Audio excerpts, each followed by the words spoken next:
My name is Gary Shinkosky, and I'm a AARP volunteer, and I'm a retired Wall Street executive, but I'm harmless because I am fully retired.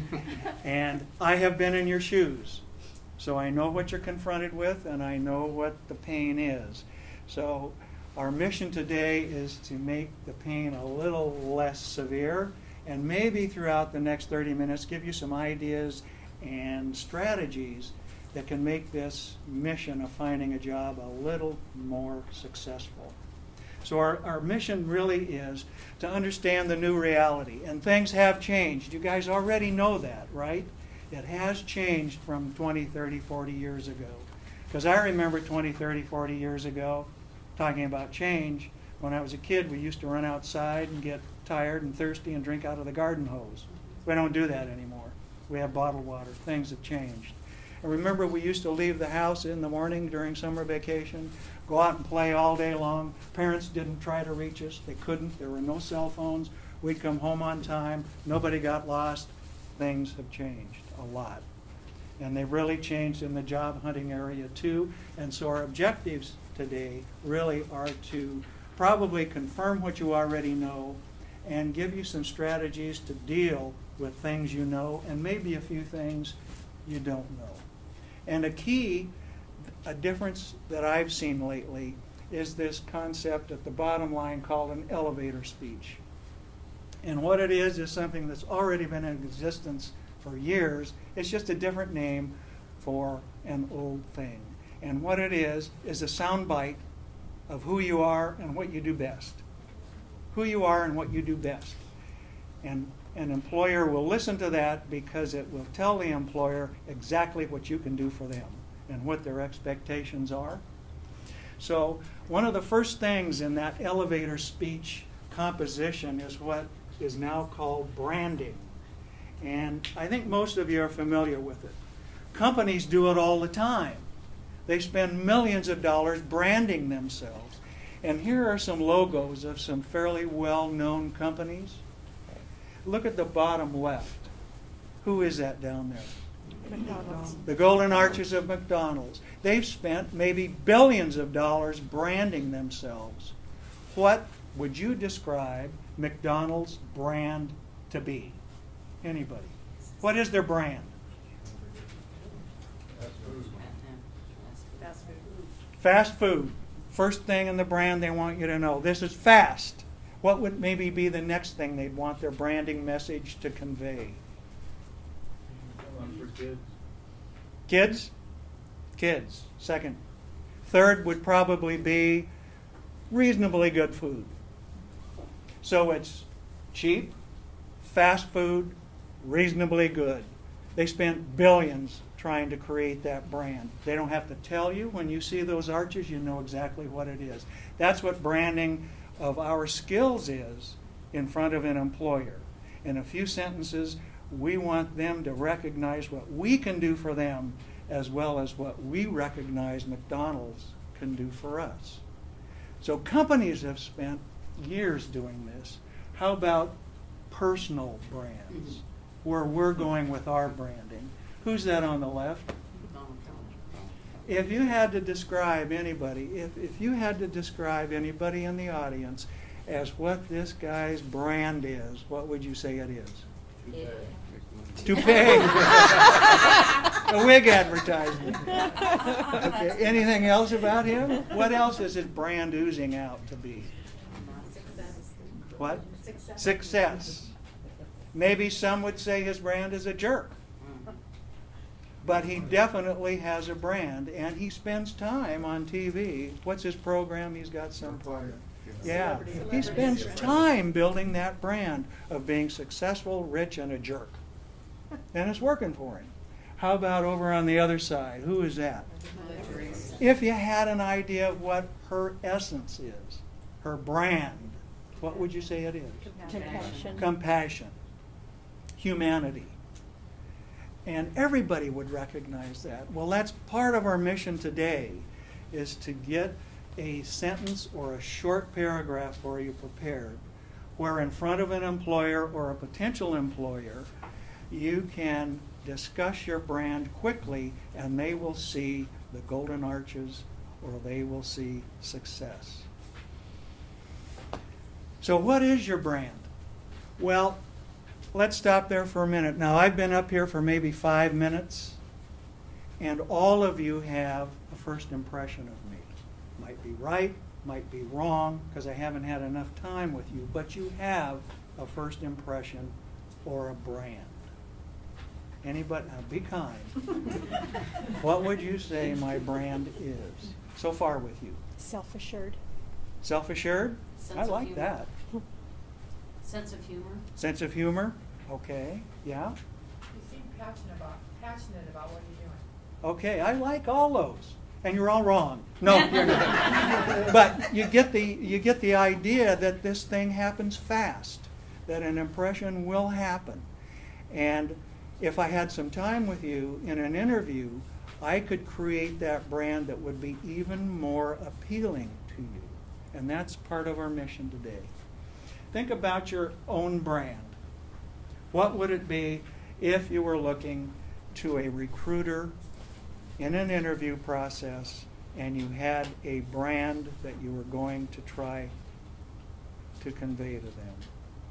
Think about that for a minute as we talk about the impact of the internet.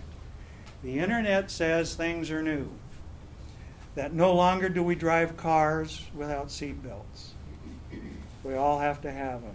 In the job search, the internet says you don't get in the front door unless you have a resume, and most often these organizations, what when you send in a resume? They'll screen them, right? And they have software to do it. And what are they screening for? Keywords. And where do you get the keywords? From the job description. And what do you do with the keywords? You load them up like a howitzer, like a nuclear explosion, and weave them in to your resume, because that'll get you in the door. If we don't do that, we don't get to the show. Why do you need a brand? Well, I think that's becoming clearer and clearer in the environment of looking for a job. We have to stand out. It is a war out there. It really is a battlefield.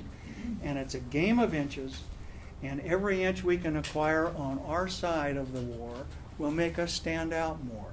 That's the key purpose of this elevator speech or a brand. And in the branding, some people make the mistake of creating a brand of their skills or past experience. And that's legitimate. Employers are concerned with skills and past experience, but what are they really interested in hearing your brand? Are you compatible with the rest of the company? That's part of it, for sure. Who are you? Who are you? Yeah. What can you do for me? Did you hear that? This thing really rises to the top. What can you do for me? Which is the same thing as saying, what have you done for other employers? Show me what you have done. If you've been a filing clerk, don't tell me you have been a filing clerk for 15 years. Tell me you've been a filing clerk, and in that capacity, you have achieved greater efficiencies in filing. You've managed to make it easier for the senior executives to find the material they want. As a result, they've saved expenses. As a result, you've increased profits as being that filing clerk. And that's what they want to hear. Get the resume to the point of what you have achieved. That's the whole point of it. Put yourself in a hiring manager's shoes. That's what you'd want to hear. What can you do for me? And your personal brand should, sure, put your qualifications up there, but don't forget the achievements. If you do anything with your elevator speech, it's what you have achieved for past employers. And it's called an elevator speech because if you get on the ground floor of a building and you get in the elevator, and all of a sudden across to the other wall on the elevator is a hiring manager or a senior exec or an exec of the firm you'd like to work with, and you've got 10 floors. You've got 10 floors to tell that person who you are, what you can do, and hand them a card, an elevator speech. So introduce yourself in an elevator speech and quickly get to what you have achieved for other employers and hand a business card to that person. Does anyone in the room want to take a shot at it? Don't mean to put pressure on you, but as you've thought about your achievements and accomplishments for other employers, how would you, maybe in just 2 sentences, you're on the elevator, what would you say? Anybody want to take a shot at it? Okay, I understand that because it takes a little bit of thinking. It really does. So I would encourage you that one of the first assignments you may have coming out of these sessions here is that you compose a nuclear-powered elevator speech that you can use in your letter of transmittal on your resume, and that you can use with talking to anyone, particularly a hiring manager, about your achievements. And use it all the time. Get so good with it, it's almost second nature. Who are you? What do you do best? And most importantly, what sets you apart from the other competitors for the job? What distinguishes you to make an employer sit up straight and pay attention? It takes some art and crafting of that paragraph. Should be very short, should be to the point, and that's true in either verbally expressing it or in writing it. Just like a rifle shot and not a shotgun. 15 seconds to a minute in the elevator. On a letter of transmittal, a short paragraph of this elevator speech. And it's to get your employer's attention. And you're not repeating the elements of your resume. You are repeating what they will find out in your resume if they take some time to read it. In 15 seconds, you're telling them what they're going to take 10 minutes to learn by reading. It's a unique mix of your skills. Anything unique that sets you apart from the rest of the people that are looking for the job. Remember, it's achievements, achievements, achievements. Popeye wasn't too good at this. I am what I am, what I am. Remember that cartoon? I don't think they exist anymore, but Popeye was great at that, as well as what did he eat? Spinach? I am what I am, what I am. That isn't enough. It's an elevator, nuclear shot that'll make the difference.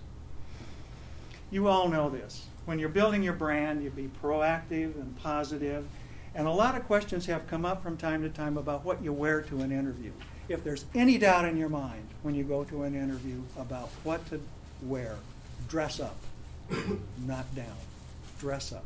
I've never heard anybody be criticized for looking too good at an interview, ever. One of the big questions that always comes up and fools a lot of people is, tell me about yourself, or why should I hire you? What's that the perfect introduction for? Your elevator. The elevator speech. Boom. Perfect it. Try it on friends. Try it on spouses. Try it on the next employer you go to. See if you're getting the response that you expect out of it. If you're not, refine it. Make it more powerful. But for sure, practice it and practice it and practice it. If you're still looking for resources, for ideas further than some of these we cover today, AARP has a couple of websites for sure. One is called the Real Relief website down there towards the bottom, and the other is the Water Cooler. There are some really good resume ideas and job interviewing ideas on both of those websites.